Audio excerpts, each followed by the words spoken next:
अब देखिएगा एक्सरसाइज का 5th क्वेश्चन है।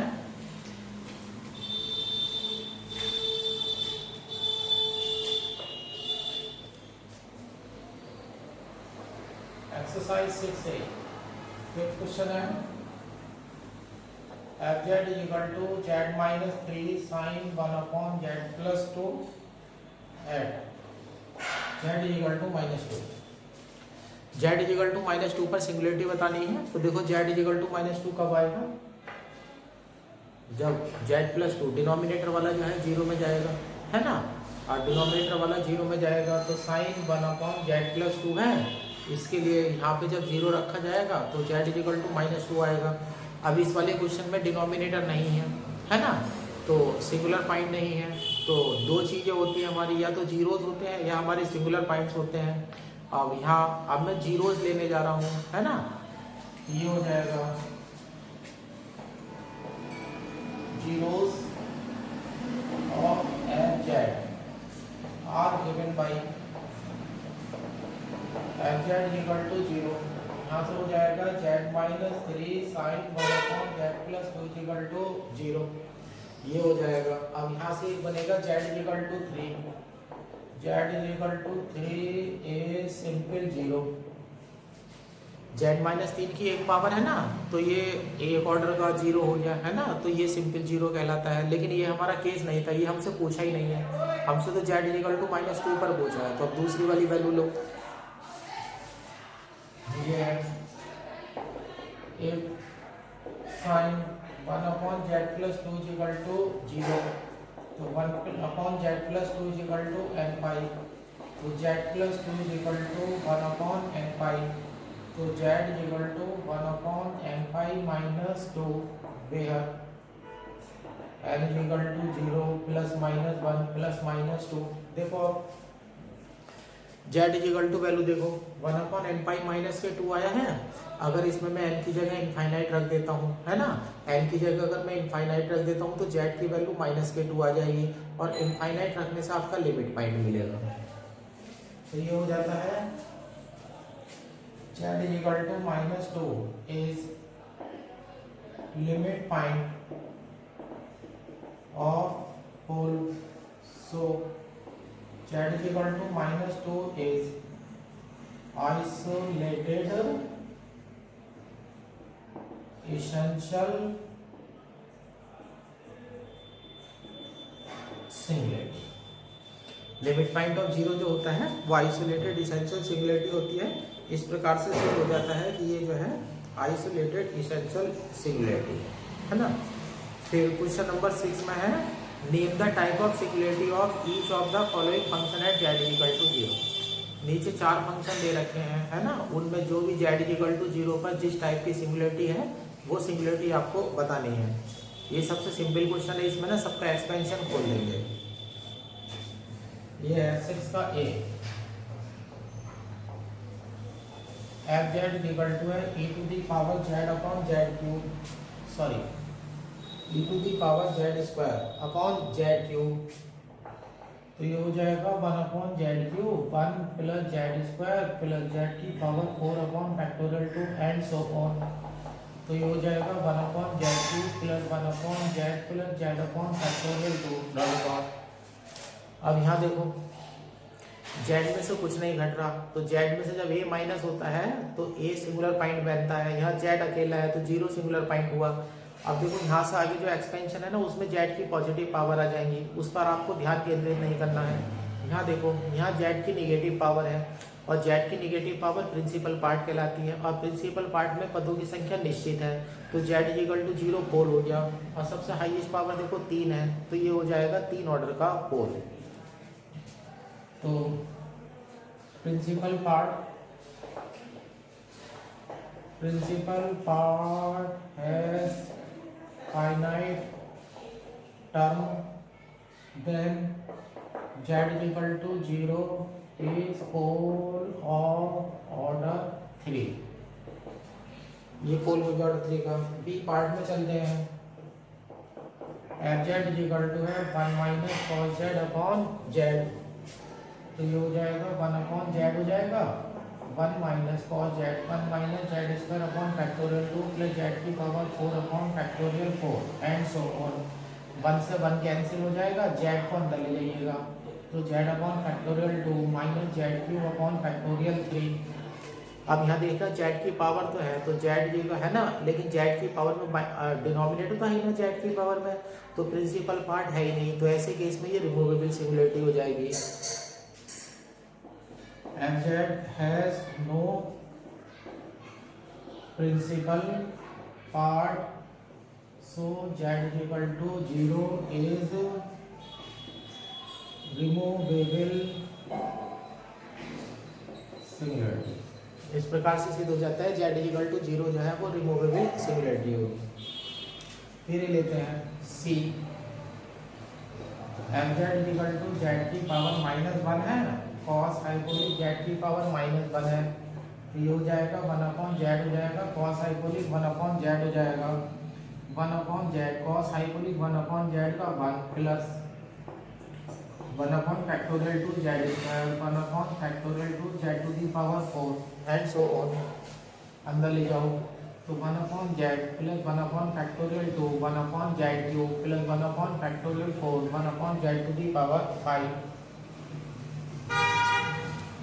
अब यहाँ देखो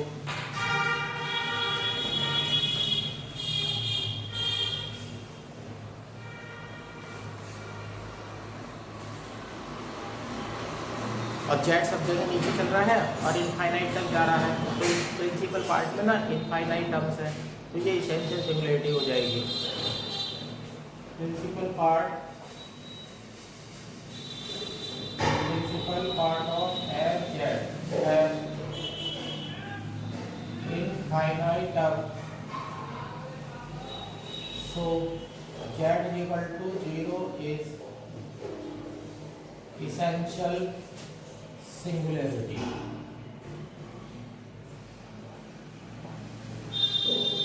तो जेड इक्वल टू 0 जो है वो इसेंशियल सिंगुलरिटी हो जाती है।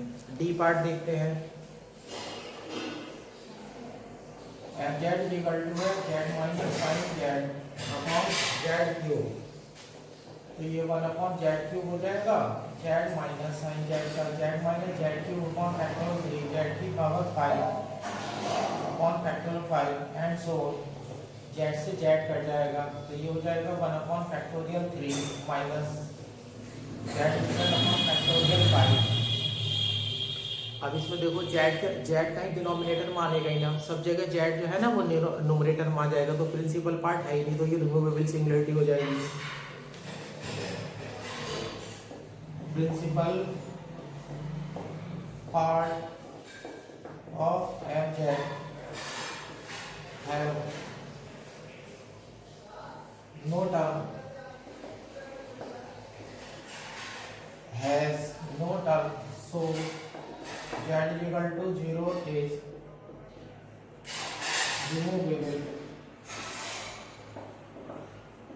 सिंगुलरिटी। तो इस प्रकार से जो है हम सिंगुलरिटी बताते चले जा रहे हैं।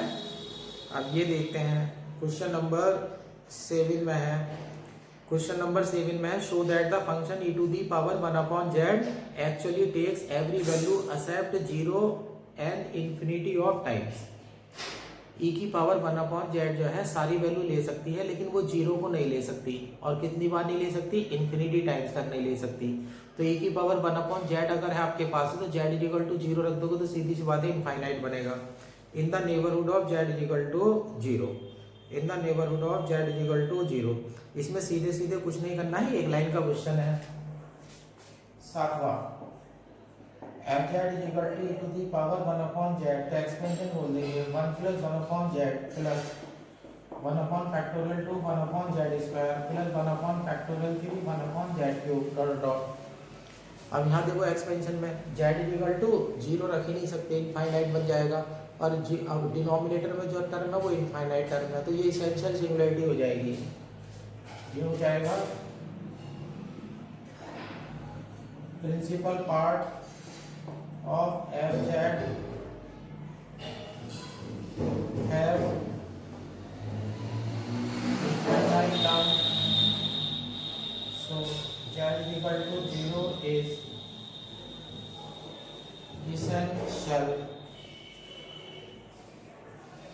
सिंगुलरिटी, ये जो है इसेंशियल सिंगुलरिटी हो गई है।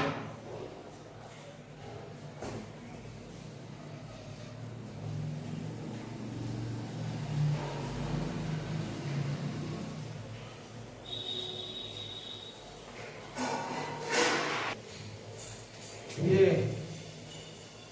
एक क्वेश्चन में दे रखा है show that F Z show that e to the power minus के 1/z² हैज नो सिंगुलरिटीज, यानी कि function e to the power minus 1/z² है तो इसके पास कोई सिंगुलरिटी नहीं होगी, यानी कि एंटायर कॉम्प्लेक्स प्लेन में, यानी कॉम्प्लेक्स प्लेन कहीं भी आप चले जाइएगा तो ये जो है एनालिटिक फंक्शन होगा। ये है एफ जेड इक्वल टू ले लीजिएगा ई टू दी पावर माइनस के 1/z²। अब सिंगुलर पॉइंट दो तरह से निकल सकते हैं, सिंगुलर पॉइंट दो तरह से निकल सकते हैं। एक तो सिंगुलर पॉइंट निकलेगा कि आप लिमिट पॉइंट ऑफ जीरो ले लो, और दूसरा सिंगुलर पॉइंट जो है वो पोल से निकल सकता है। तो दोनों ही चांसेस के बारे में सोचते हैं। ये ले लेते हैं zeros of F Z are given by e to the power minus 1/z² equal to 0। अब e to the power minus 1/z² equal to 0 हो जाएगा, है ना। अब यहाँ पर वैल्यू जो है वो 0 आ रही है। अब e टू दी पावर में देख लीजिएगा, e टू दी पावर में जब माइनस इनफाइनाइट बनता है तो वैल्यू 0 आती है ना। तो यानी कि 1/z² की वैल्यू इनफाइनाइट होनी चाहिए। तो यहाँ से हो जाएगा to imply 1/z² equal to infinite to imply z² equal to 0 is to imply. अब z² इक्वल टू 0 आया है तो z इक्वल टू हो गया 0,0। तो फंक्शन का 0 तो आ चुका है, 2 बार आ रहा है, तो z इक्वल टू 0 जो है वो हो गया z इक्वल टू 0 जो है उसका ऑर्डर 2 हो गया। लेकिन 0 सिंगुलरिटी नहीं होता, सिंगुलरिटी तो लिमिट पॉइंट ऑफ 0 होता है, लेकिन इसके पास कोई लिमिट पॉइंट नहीं है क्योंकि n इनफाइनाइट रखने की तो कोई जगह ही नहीं है। तो ये हो जाएगा z equal to 0 is 0 of order 2 but it is not singular point, लेकिन ये सिंगुलर पॉइंट नहीं है। अब दूसरी संभावना ये हो जाती है but it is not singular point as, ये भी लिख देते हैं, it is not limit point of zeros. ये जीरोस का लिमिट पॉइंट नहीं है तो इसलिए सिंगुलरिटी नहीं बन सकता, क्योंकि एक सिंगुलरिटी जो है वो लिमिट पॉइंट ऑफ 0 होती है। तो ये संभावना तो यहाँ से खत्म हो जाती है। दूसरी संभावना लेने चलते हैं पोल वाली। अब ऐसे ले लेते हैं poles of F Z is equal to 1 में ले जाता हूँ e to the power 1/z² are given by, whole circle लेना है तो डिनोमिनेटर को 0 डालना पड़ेगा। तो ये हो जाएगा e to the power 1/z² is equal to 0, e to the power 1/z² is equal to 0 हो जाएगा। लेकिन ई टू दी पावर में अगर पॉजिटिव वैल्यू हो तो कभी 0 आ ही नहीं सकता, ये इम्पॉसिबल है। ब्रैकेट में डाल देते हैं विच इज नॉट पॉसिबल, ये जेड के किसी भी मान के लिए संभव ही नहीं है। तो लिमिट पॉइंट ऑफ 0 निकालने की कोशिश करी थी, नहीं आया। पोल निकालने की कोशिश करी, यही नहीं आया। तो इसका मतलब है हमारे फंक्शन के पास कोई भी सिंगुलरिटी नहीं है, यानी कि फंक्शन जो है एंटायर कॉम्प्लेक्स प्लेन में एनालिटिक है। तो हम ऐसे कह देते हैं this prove that f(z) is equal to the power minus 1/z² has no singular point.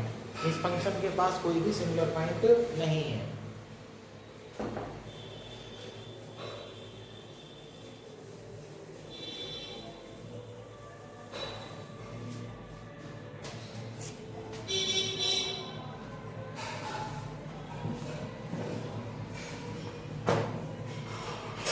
Ninth question में है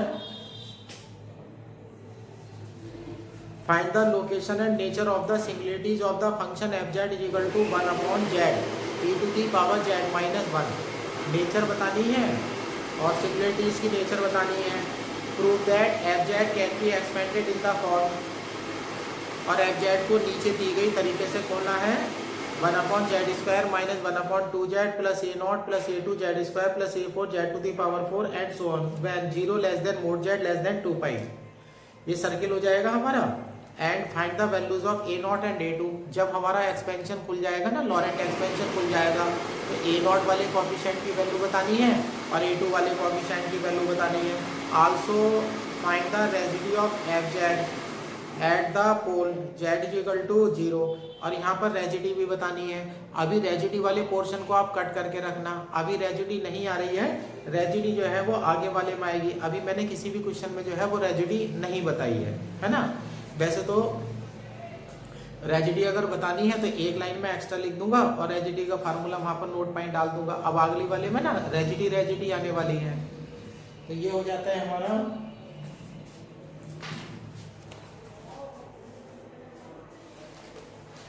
ये हमारा फंक्शन है F Z equal to 1/z e to the power z minus 1।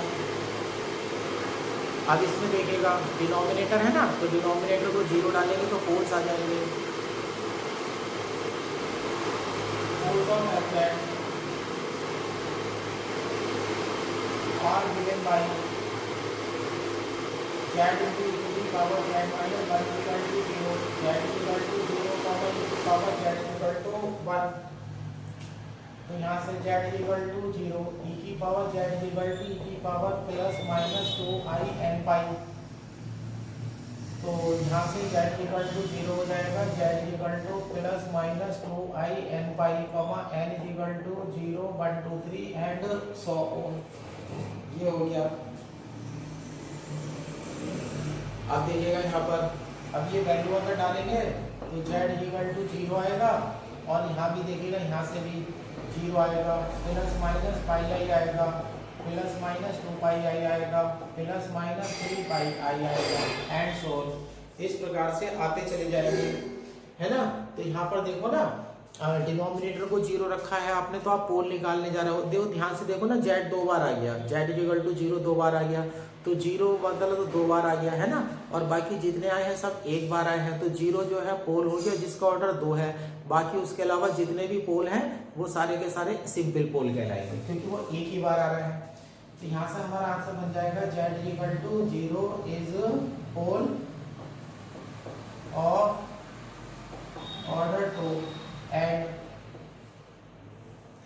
z equal to plus minus pi I plus minus 2 pi I plus minus 3 pi I dot are simple पोल।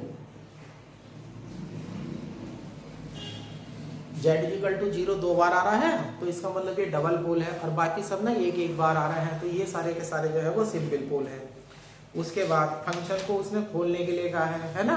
अब function को खोलने के लिए कहा है, और हाँ एक चीज मेरे से और गड़बड़ हो गई है, यहाँ 2i n पाई है तो यहाँ पाई आई नहीं आएगा, यहाँ 2 पाई आई आएगा, 4 पाई आई आएगा, 6 पाई आई आएगा, यहाँ 2 पाई आई आएगा, यहाँ 4 पाई आई आ जाएगा, और यहाँ 6 पाई आई आ जाएगा। अभी मैंने गलती सही कर दी है। अब यहाँ से कहा गया है, इसे खोलने के लिए कहा गया है। अब मैं इसे ना लॉरेंट सीरीज बनाने की तैयारी करने जा रहा हूँ, और लॉरेंट सीरीज बनाने के बाद जो बुक में एक्सप्रेशन दे रखा है उसमें एक्सप्रेशन से मैं इसे खोल दूंगा।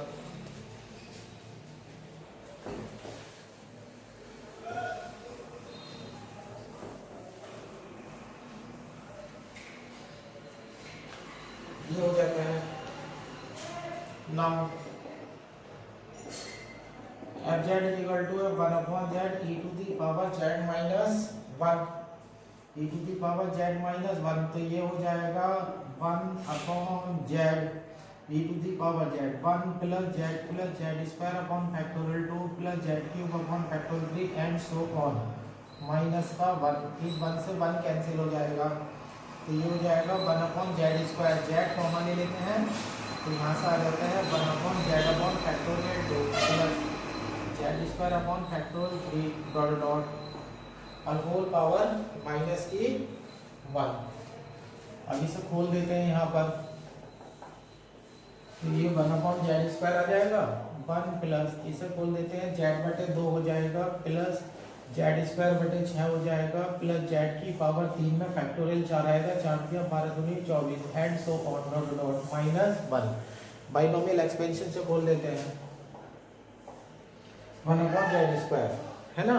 और जो हमें एक्सपेंशन दे रखा है ना उसमें जेड की हाईएस्ट पावर जो दो दे रखी है, तो जेड की हाईएस्ट पावर अगर 2 दे रखी है तो ज़्यादा हमें खोलने की कोई आवश्यकता नहीं है फालतू में। अब नीचे, और हाँ एक चीज़ और, यहाँ पर माइनस का 1 है ना, एक टर्म और लिखनी पड़ेगी मुझे, जेड क्यूब बटे 24 है प्लस जेड की पावर 4 बटे फैक्टोरियल 5 का 120 आ जाएगा, है ना। अब यहाँ पर ना, अब देखो मैंने ये वाली टर्म क्यों लिखी, ये वाली टर्म मैंने इसलिए लिखी है जो एक्सपेंशन दे रखा है उसमें जेड की हाईएस्ट पावर ना 2 दे रखी है, तो जब मैं जेड की पावर 4 अंदर से लाऊंगा तो बाहर से ना 1 अपॉन में जेड स्क्वायर हो जाएगा, तो अंदर जब मल्टीप्लाई करेंगे ना तो जेड स्क्वायर बच जाएगा।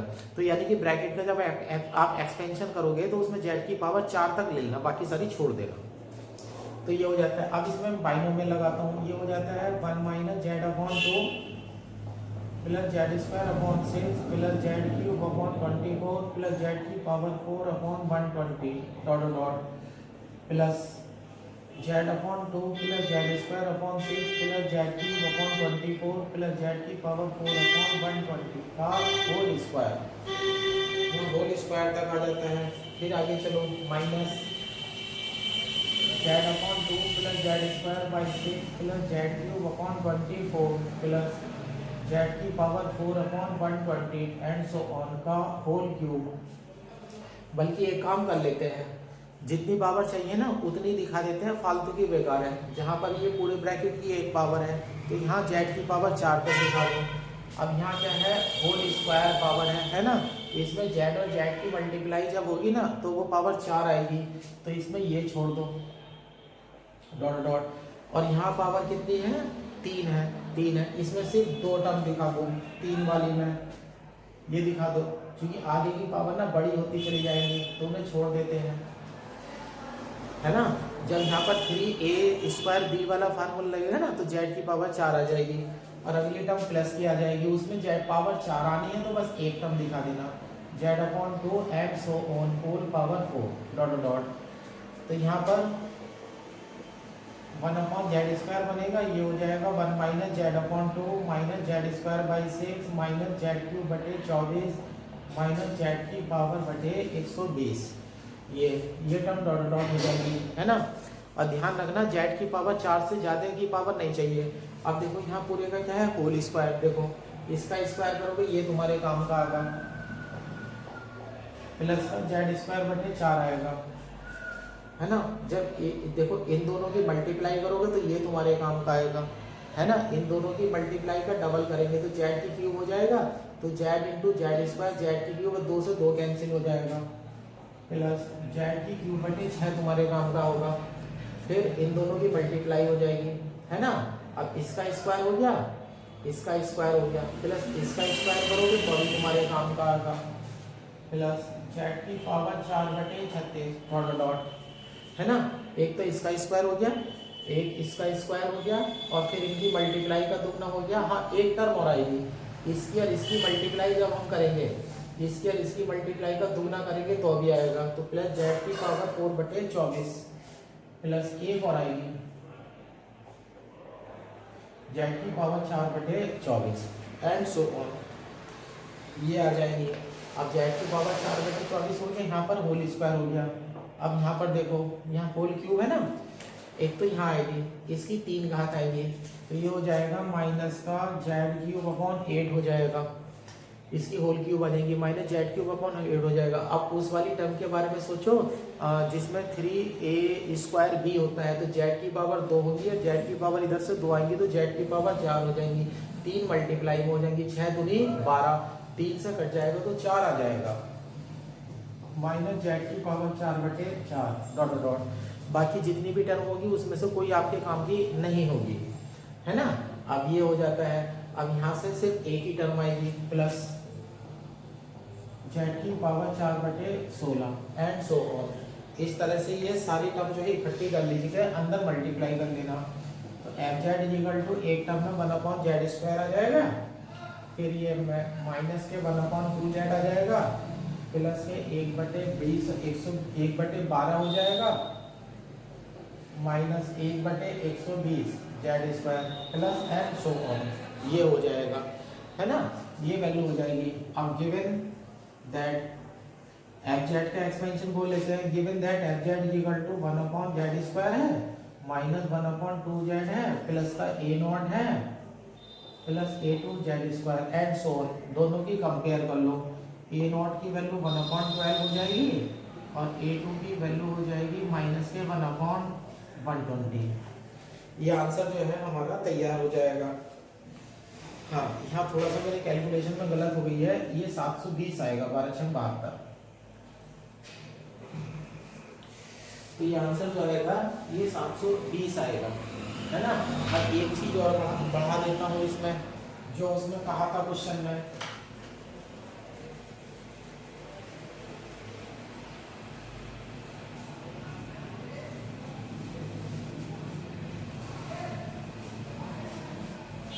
उसने हमसे पूछा था also find the residue of F Z at the pole z is equal to 0, pole z is equal to 0 पर रेजिड्यू। तो जैसे एक्सपेंशन खोलते हैं ना प्रिंसिपल पार्ट में, एक्सपेंशन बोलते हैं प्रिंसिपल पार्ट में, तो सबसे पहली टर्म में ना b1 होता है, b1 होता है, तो यहाँ पर मैं एक नोट लिख देता हूँ, मतलब आगे आएगा, फिलहाल अभी मैं यही बता देता हूँ। नोट ये है F Z is equal to summation n is equal to 0 to infinite n z minus a की पावर n, तो ये हो गया b1/z minus a plus b2/z minus a का whole square plus dot dot और bm/z minus a की power m। यहाँ देखिएगा z is equal to a is pole of F z of order m। अब इस वाले हिसाब से जो मैंने एक्सपेंशन लिखा है ना, उसमें z is equal to a pole है जिसका ऑर्डर जो है वो m है ना, इसका ऑर्डर m हो गया। अब ये ध्यान रखना, जो रेजिडी होती है ना, रेजिडी, तो रेजिडी ये वाला टर्म होती है ये b1, जो b1 आगे फार्मूला देंगे हम। तो लॉरेंट एक्सपेंशन में जो प्रिंसिपल पार्ट होता है उसमें सबसे पहला पद जो सबसे छोटी डिग्री वाला पद है, तो वो जो है हमारी रेजिडी होती है। ये रेजिडियो eight z is equal to a is given by b1, ये नोट पॉइंट बता दिया मैंने। अब ये वाला रूल यहाँ लगा दो, है ना। अब देखो ये एक डिग्री ये है, ये देखो b1/z वाली टर्म है, ये b1/z वाली, तो रेजिडी माइनस का 1/2 हो जाएगी। कैसे लिख देंगे, residue at pole z is equal to 0 is equal to, ऐसे लिख देते हैं कोएफिशिएंट ऑफ 1/z, तो आंसर बन जाएगा माइनस के 1/2। ये आपकी जो है रेजिडी आ जाएगी। रेजिडी अभी आगे आएगी, लेकिन फिर भी मैंने यहाँ पर रेजिडी जो है वो बता दी है। अब एक्सरसाइज का ना क्वेश्चन नंबर 10, 11, 12 नहीं करना है। 10, 11, 12 do not do it। अब थोड़ा सा मैं एग्जाम्पल के बारे में आ जाता हूँ। एग्जाम्पल को थोड़ा सा एक्सप्लेन कर देता हूँ, कोई भारी एग्जाम्पल नहीं है, सब एक जैसे ही है।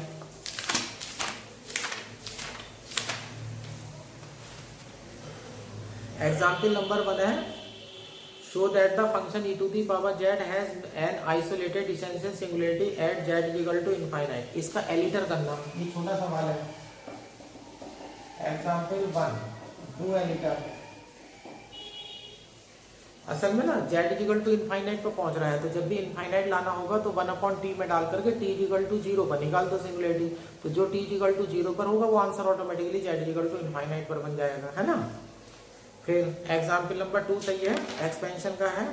एग्जाम्पल नंबर 3 है, ये भी बिल्कुल सही है, इसमें कोई दिक्कत नहीं है। एग्जाम्पल नंबर 4 है, ये भी ठीक है, लिमिट पॉइंट निकालने हैं। और एग्जाम्पल नंबर 5 है, ये भी बिल्कुल सही है। ध्यान रखना, यहाँ से एक क्वेश्चन आ जाता है आराम के साथ। एग्जाम्पल नंबर 5 भी ठीक है। एग्जाम्पल नंबर 6 है, थोड़ा सा ये भी होमवर्क है, लेकिन थोड़ा सा ध्यान से करना। तो यहाँ पर ना आपको एक्सपेंशन खोलना पड़ेगा। तो एक्सपेंशन में टर्म जो है बाइनोमियल एक्सपेंशन लेते हुए टर्म जो है वो थोड़ा सा ध्यान से रखना है ना। जो एग्जाम्पल नंबर 7 है वो मेरा है, एग्जाम्पल नंबर 8 जो है वो भी मेरा है,